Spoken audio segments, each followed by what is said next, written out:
saya Susilo. Saya adalah karyawan Perum Perhutani KPH Nganjuk. 6 bulan lagi saya purna. Terus saya bergabung dengan Kota Sejuk mulai tahun 2018 karena saya adalah peduli terhadap cagar budaya, terutama di bidang fosil dan lingkungan. Di tahun 2011 saya menemukan fosil di daerah Tritek. Yang saya temukan luar biasa, kalau nggak salah sudah 16 jenis binatang. Saya menemukan fosil mulai tahun 2011 sampai 2018 itu saya itu bingung. Bingungnya dalam arti fosil itu yang saya temukan banyak, tapi saya tidak bisa membawa apa-apa. Tidak bisa berbuat banyak terhadap fosil, bahkan istri saya juga sering marah, anak saya. Buat apa bawa fosil batu-batu itu yang tidak bisa dibuat sayur. Tapi saya tidak akan mundur, bahkan tekanan dari teman, dari saudara itu ada. Karena dianggap tidak bermanfaat. Tapi setelah kenal dengan Dispar Porabut, terutama Pak Amin, dan dibantu sama Pak Sukadi medianya, alhamdulillah nama saya semakin banyak orang kenal.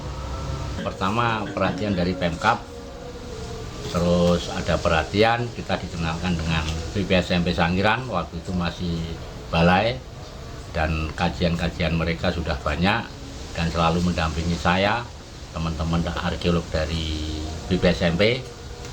Kalau nggak salah mulai tahun 2020 sampai 2020 sampai 2023 masih mendampingi saya. Data Flores ono salah satu tulang burung. Teman-teman baik dari Kota Sejuk maupun dari para arkeolog itu menyebut saya adalah sang pengendus. Jadi ya saya enggak apa-apa sih sang pengendus, padahal itu kan nama apa ya. Iya. Nanti museum Saya punya prinsip pertahankan gilamu sebelum parasmu dihargai orang lain. Alhamdulillah gila saya semakin diperhatikan oleh orang-orang yang lebih gila. Sekarang alhamdulillah yang mendampingi lebih besar, dalam artian Badan Geologi Nasional gitu. Dan kemarin baru kita ada penelitian dari geologi, alhamdulillah menemukan fosil yang sangat luar biasa, yaitu stegodon yang mudah-mudahan masih utuh dan bisa terselamatkan sampai nanti menjadi istilahnya benar-benar luar biasa temuan di Nganjuk. Ini kelihatan ininya aja Pak, muterkan mengukur. Cuma yang mari menghubungkan kan antara kepala dengan bokong jadi satu. Iya.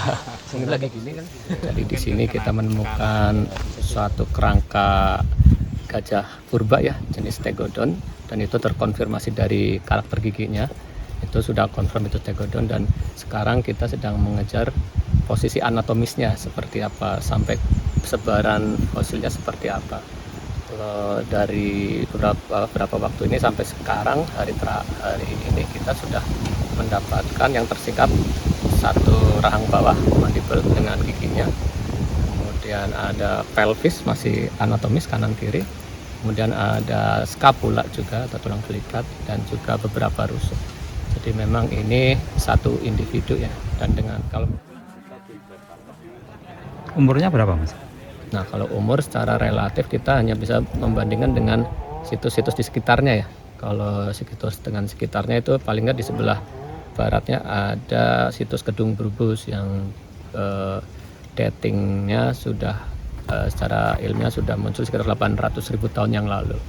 Jadi bisa jadi kalau lihat dari karakter faunanya kan kalau dari koleksi fosil yang ditemukan warga di sini kita sudah melihat tidak hanya stegodon ya, ada beberapa seperti banteng purba, Epiloptopus dan yang lain-lain, itu memang karakter mirip dengan Kedung Brubus. Jadi mungkin ya hampir samalah umurnya seperti itu. Kita sebenarnya kerjasama dengan Pemda Nganjuk, Dinas Pariwisata ya Pak? Ya, Dinas Spora Budpar. Di Spora Budpar Nganjuk bersama dengan komunitas juga teman-teman di sini, komunitas Kota Sejuk, dan juga dibantu dengan warga lokal juga di sini dari Desa Kritik. Kritik justru tidak ke hutan. Kalau warga Kritik sudah paham. Nah, ini yang permasalahannya adalah warga lain di luar Kritik. Wah, ngawur ya. Ya, bukan hanya diitik, dirusak gitu loh. Nah, ini yang khawatirnya kan itu. Ditutup, dilapisi, diuruk lagi.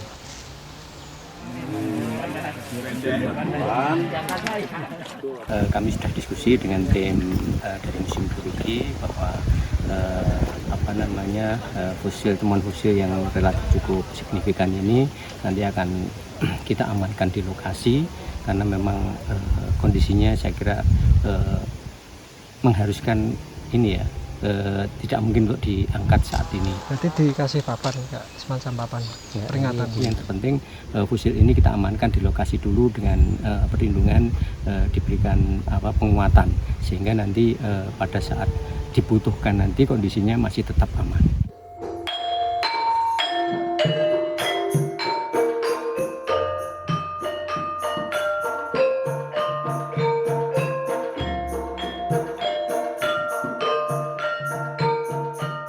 Latar sejarah dari Kota Sejuk adalah diawali pada tahun 2016 kami menghimpun anak-anak para pemenang lomba penulisan sejarah itu untuk tergabung dalam satu wadah namanya Kota Sejuk ini. Kebetulan yang memilihkan nama juga saya. Awalnya adalah kaitannya mewadahi teman-teman selaku pencinta sejarah dan cagar budaya. Kemudian pada 2020 karena memang budaya, cagar budaya maupun sejarah itu juga tidak terlepas dengan kehidupan manusia yang di dalamnya ada unsur ekologi, akhirnya kita tambahi visi misi kita itu dengan ekologi. Makanya namanya sekarang menjadi Kota Sejuk dengan kepanjangan Komunitas Pecinta Sejarah dan Ekologi Nganjuk.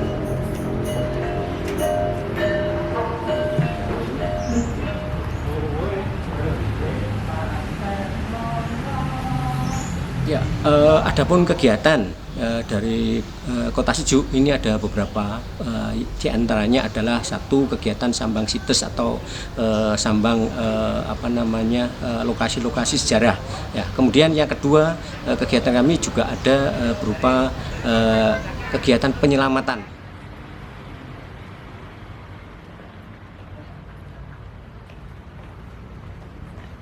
Setelah kita sambang situs itu kita juga melangkah ke tempat-tempat lain yang barangkali belum pernah kita kunjungi, dan di situ kadang-kadang kita menemukan objek-objek yang di situ ada potensi cagar budaya maupun kesejarahan, dan kalau itu dirasa tidak aman itu kita amankan. Ikuti alurnya, ya.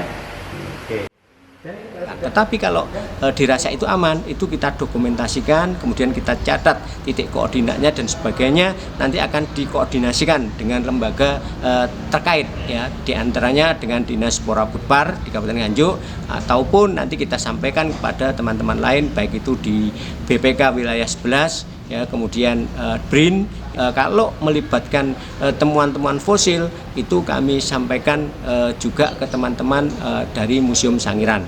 Nah, dari kegiatan ini nanti tentu akan ada umpan balik. Nah, kami akan dilibatkan juga kaitannya dengan kegiatan-kegiatan ekskavasi, ya, maupun konservasinya. Ya. Ini tegodon. Gajah itu ada beberapa jenis, ya. Yang tertua adalah mastodon, yang kedua adalah stegodon, yang ketiga itu elephas. Itu sama-sama raksasa. Jadi kalau ini gigi segini paling ketinggian gajahnya sekitar 5-6 meter. Oh ya besar ya.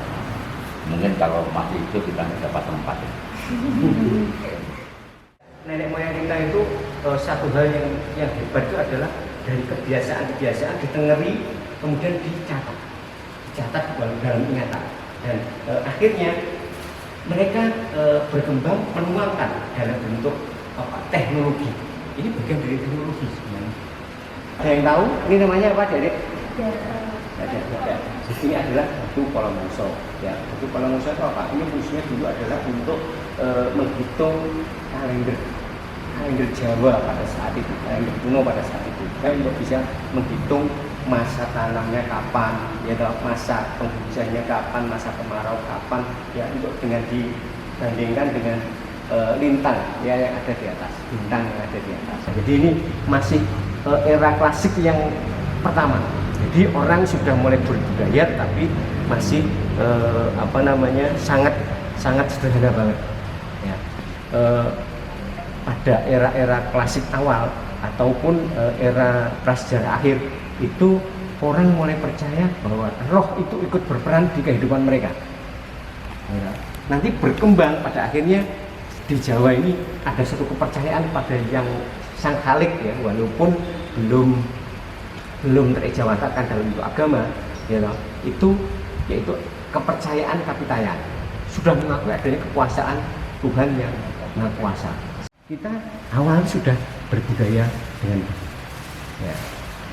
Ini termasuk ini ya, ini bagian dari karya-karyanya, ini yang karya klasik ya, patung. Di Kota Sejuk itu ada spesifikasi sendiri, ada yang bagian pra aksara, ada yang bagian klasik, ada yang bagian kolonial, ada yang Mataram Irisan sampai pasca kemerdekaan itu ada.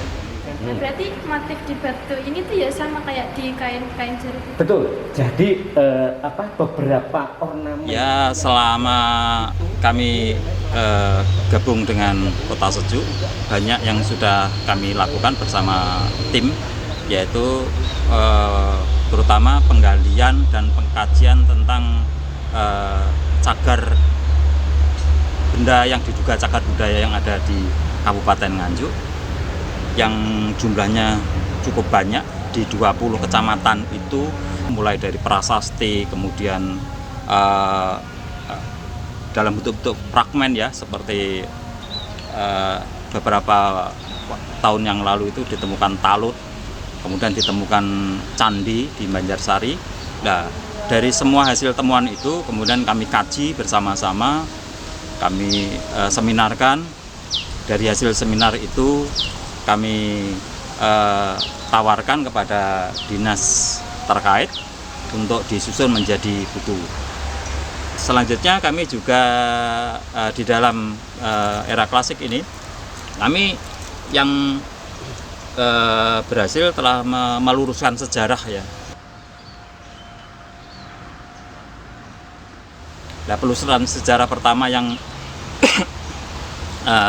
berhasil yaitu tentang hari jadi Kabupaten Nganjuk. Kami usulkan untuk menjadi hari jadi Nganjuk. Kenapa? Antara hari jadi Kabupaten Nganjuk dengan hari jadi Nganjuk ini sangat jauh berbeda. Sehingga di Nganjuk itu ada 3 peristiwa besar. 1 hari jadi Nganjuk, 2 Boyong, yang ketiga adalah hari jadi Kabupaten Nganjuk atau hari Dewan Kabupaten. Jadi pada tahun 1993, pada saat pemerintah daerah menggali hari jadi Nganjuk pada waktu itu, sebagai sumber primernya adalah prasasti Anjuk Ladang ya, yang dari lokasi Candi Lori ini kami dapatkan dari prasasti Anjuk Ladang dulu yang ditemukan, sekarang disimpan di Museum Nasional itu, karena sebagai data tertua ya, bukti tertua itu berangka tahun 937 Masehi. Itu yang dijadikan patokan sebagai hari jadi Nganjuk. Nah, kenapa mengambil itu? Persoalannya di dalam prasasti itu berisi tentang nama Anjuk Ladang. Ya, namanya Anjuk Ladang. Kemudian dari kata Anjuk itu, setelah kebiasaan ya orang Nganjuk ya pada umumnya itu Anjuk itu menjadi Nganjuk, sehingga Nganjuk itu berasal dari kata Anjuk Ladang. Nah, terkait dengan Boyong, berdasarkan SK yang didapat oleh teman saya namanya Rudiantoko itu dari Leiden Belanda itu, Boyong itu berupa perpindahan ya ibu kota Kabupaten Brebek ke kota Nganjuk. Nah, Boyong itu kondisi kabupatennya masih berada di Brebek, tapi ibu kotanya pindah ke Nganjuk.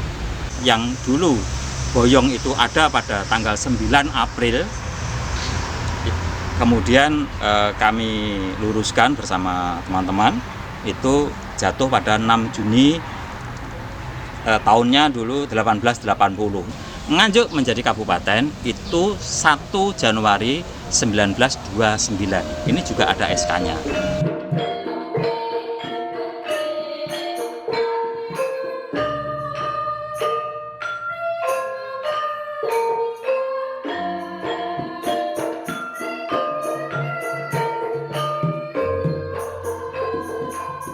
Pada saat musim penghujan, karena itu tidak memungkinkan kami untuk berkunjung ke situs, karena kebanyakan situs itu karena di tempat-tempat yang sulit, sehingga kami melaksanakan kegiatan ekologinya, yaitu dengan cara penanaman pada lokasi-lokasi terutama adalah sumber mata air.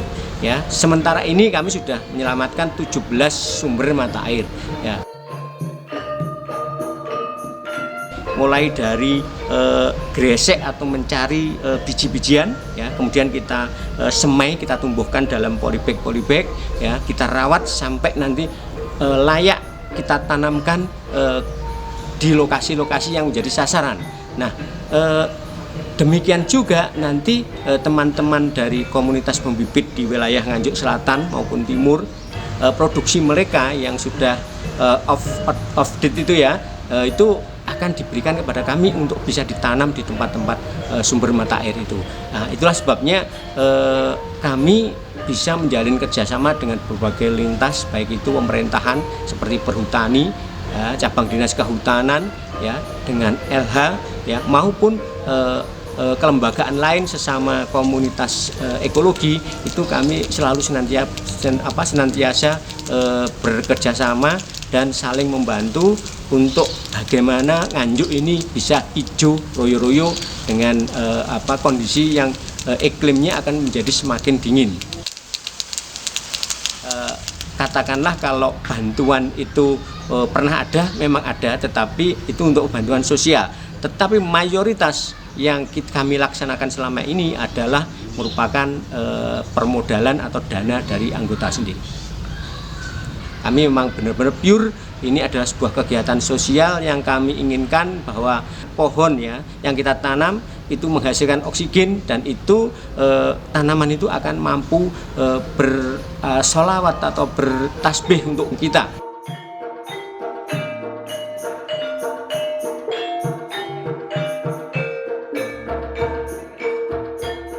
Ini hobi saya adalah tanaman hias juga, saya juga hobi, dan saya memelihara tanaman membudidaya, berusaha tanaman langka, karena tanaman langka menurut kami adalah salah satu penyeimbang alam, dan tanaman langka memang harus tetap ada, jangan sampai hilang dari permukaan bumi. Kalau ini contohnya, ini adalah kawis batu. Kawis batu ini daunnya bagus, kecil-kecil, tapi dia memang biasanya untuk penggemar bonsai. Terus yang pohon kelodosari. Kelodosari ini tanaman yang sangat diburu oleh terutama orang-orang antikan, ya, karena getah aromanya itu sangat harum, wangi, enak, dan ini langka banget. Kalau pohon roda juga termasuk langka, ini saya belum berbuah, jadi belum bisa saya tampilkan apa itu buahnya kayak apa. Kalau saya melihat, yang pernah saya lihat itu buahnya kayak roda, persis roda, makanya dikatakan pohon roda. Terus ini adalah kecerutan, tapi ini saya masih kecil, ya, jadi kalau ini besar, kalau kita bernaung di bawahnya itu kayak diludahi. Dari bunganya itu akan keluar air, dan ini sangat langka banget ini. Tapi saya berusaha untuk terus biar ini tidak menjadi langka.